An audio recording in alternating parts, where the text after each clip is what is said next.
आज हम लोग समलंब चतुर्भुज के क्षेत्रफल को निकालना सीखेंगे।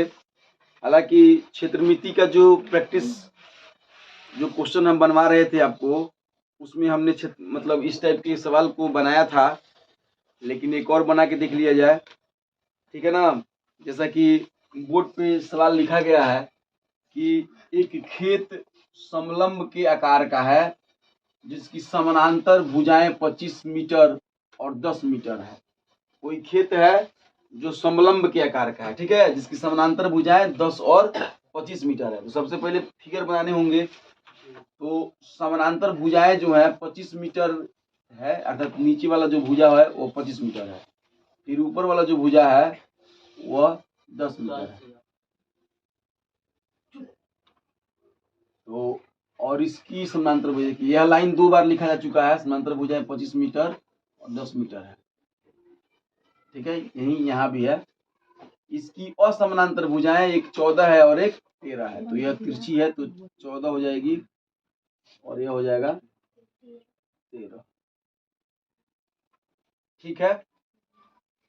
समझ रहे हैं बातों को। अब नाम दे देते हैं ए बी सी डी।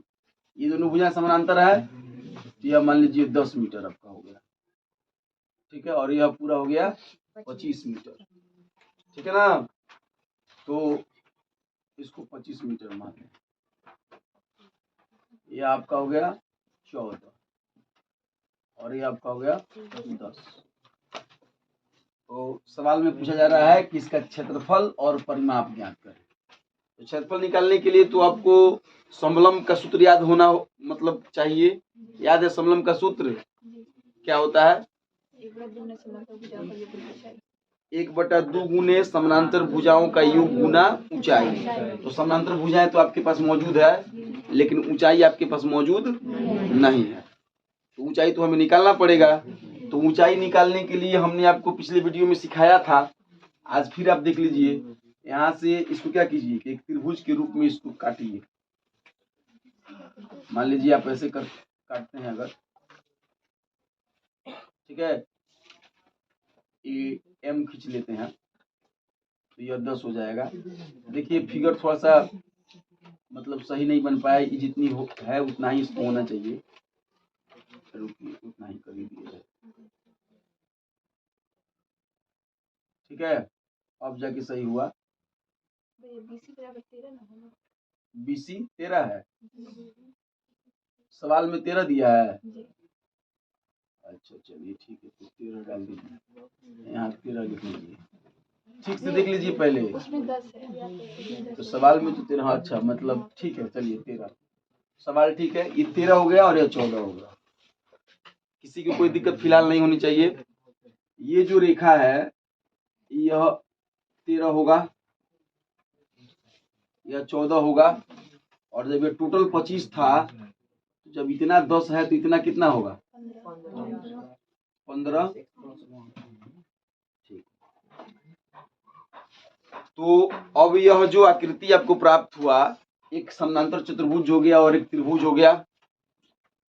समलंब जो है आपको बताया गया है पहले भी, फिलहाल भी सुन लीजिए। समलंब एक आयत और 2 त्रिभुज के मिलने से बनता है, पहली बात। या नहीं तो एक त्रिभुज और एक समानांतर चतुर्भुज के मिलने से बनता है। तो यहाँ जो है एक समानांतर चतुर्भुज और एक त्रिभुज के मिलने से बना है जो आकृति, वह है समलंब। ठीक है, समझ गए बातों को। अब ये त्रिभुज हमने बना दिया। त्रिभुज क्यों बनाया? त्रिभुज क्यों बनाया? ऊंचाई ज्ञात करने के लिए, अर्थात यहाँ से यहाँ अब हम ऊंचाई ले लेंगे, ठीक है, एन लिख लेंगे मान लो। तो ऊंचाई ज्ञात करने के लिए हमने त्रिभुज बनाया। त्रिभुज का एरिया निकाल देंगे, त्रिभुज की क्षेत्रफल निकाल दी जाएगी। और उसके बाद क्या होगा? तो अब उसके बाद शीर्षलंब भी निकाल दिया जाएगा। तो सबसे पहले त्रिभुज ADM में, ठीक है, AD बराबर 14 मीटर, AM बराबर 13 मीटर, DM बराबर 15 मीटर। ठीक है, तो कोई भी भुजा किसी भुजा से बराबर नहीं है तो त्रिभुज कौन सा होगा? विषम बाहु त्रिभुज। क्या होगा? तो विषम बाहु त्रिभुज के क्षेत्रफल को निकालने का सूत्र क्या होता है? हीरोन द्वारा निकाला जाता है। हीरोन निकालने के लिए आपको यस निकालना पड़ता है। यस अर्थात अर्ध परिमिति बराबर ए प्लस बी प्लस सी बटा 2, 14 प्लस 13 प्लस 15 बटा 2 कितना आ जाएगा? 21 5 3 8 8 4 12 का 2 3 4। ठीक है, 22/2। गलत मत बता दीजिएगा, गलत लिख करके मामला फंस जाए जा करके आगे। 21 आ गया। अब त्रिभुज का क्षेत्रफल कितना होगा? त्रिभुज का root under s into S minus A into S minus B into S minus C. किसी को तकलीफ नहीं होनी चाहिए, इस पर हम वैल्यू बैठा सकते हैं। s का मान कितना है आपका?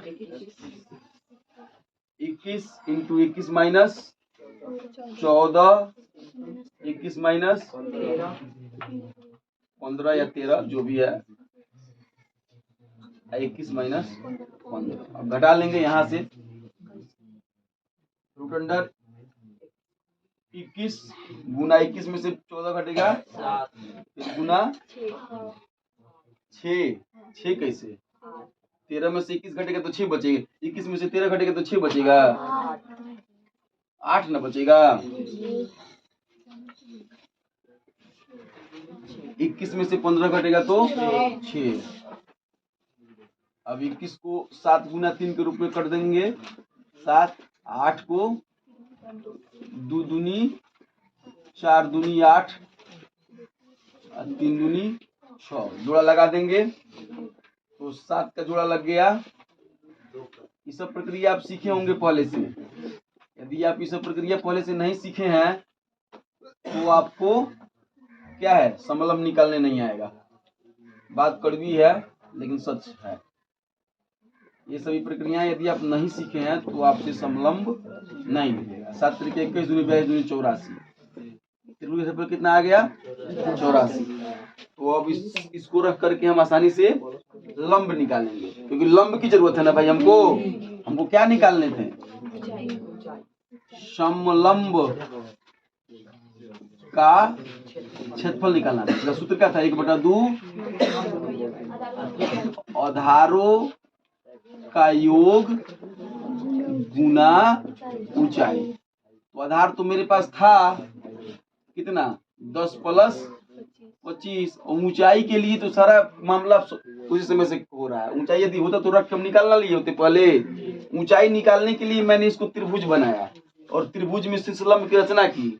इस शिशलंब के माध्यम से अब निकले, तो अब लिखेंगे त्रिभुज ए डी एम का क्षेत्रफल। तो 1/2 आधार हो गया आपका डीएम और लंब हो गया आपका ए एन। ठीक है, तो जब उसी त्रिभुज की बात की जा रही है तो क्षेत्रफल तो उतना ही आएगा जितना हमने निकाल रखा है, 84 बराबर 1/2। डीएम कितना है? 15 गुना ए एन। अब इधर गुना के रूप में जाएगा, 84/1, 2 ऊपर और 15 नीचे। एन का वैल्यू कितना आ गया? गुना करके दशमलव में बदलना पड़ेगा। तो 4 दूनी 8, 8 दूनी 16, 168/15। ठीक है, एन दशमलव में बदल लेते हैं तो 15 एकम, फिर 18, फिर 11 हो जाएगा।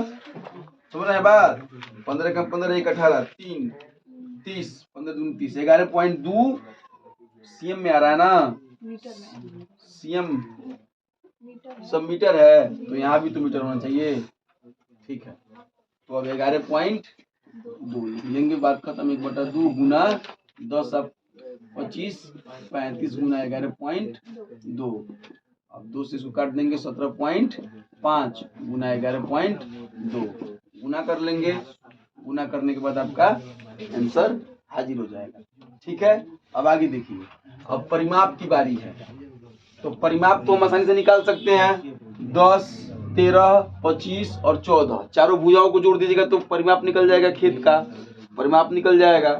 फिर अब दोनों का अनुपात भी ज्ञात करना है, तो जितना ही क्षेत्रफल आएगा उतना बटा ही परिमाप लगा दीजिएगा, अनुपात भी आपका निकल जाएगा, क्योंकि पहले इसमें क्षेत्रफल दे रखा है फिर परिमाप दे रखा है, फिर अब दोनों का अनुपात पूछ रहा है, तो आपको पहले क्षेत्रफल रखना होगा बाद में परिमाप रखना होगा। इस तरीके से मुझे आशा है कि आप इस क्वेश्चन को समझ चुके होंगे और आप बना भी सकते हैं। ठीक है, तो फिलहाल यह सवाल समाप्त होता है, फिर हम लोग किसी अगले क्वेश्चन को देखेंगे।